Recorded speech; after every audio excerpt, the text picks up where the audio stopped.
خدایا در این شب‌های سرشار از نور و رحمتت دل‌های خسته بندگانت را آرام کن و روح‌های پریشان را با لطف و بیکرانت نوازش بده. پروردگارا هر دلی که این دعا را گوش می‌کند غم‌هایش را به شادی تبدیل کن، اشک‌هایش را به لبخند بدل ساز و درهای امید و رحمتت را بر رویش بگشا.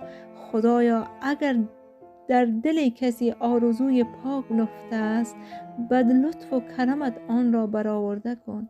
بیماران را شفا بده، گرفتاران را رهایی ببخش و دلهای شکسته را دوباره سرشار از نور کن. ای خدای مهربان، خانه‌هایی که در آن اندوه است پر از آرامش کن. دلهای تنها را با محبتت گرم کن و زندگی همه ما را سرشار از خیر و برکت و سلامتی و امید قرار بده. پروردگارا گناهان ما را ببخش، قلبهای ما را به نور ایمان روشن کن و سرنوشت ما و همه انسانها را در این شبهای قدر پر از خیر و برکت مقدر فرما. هر کس این دعا را گوش می کند او را زیر سایه لطف و رحمتت نگه دار و دعاهایشان را به بهترین شکل اجابت فرما. آمین یا رب العالمین.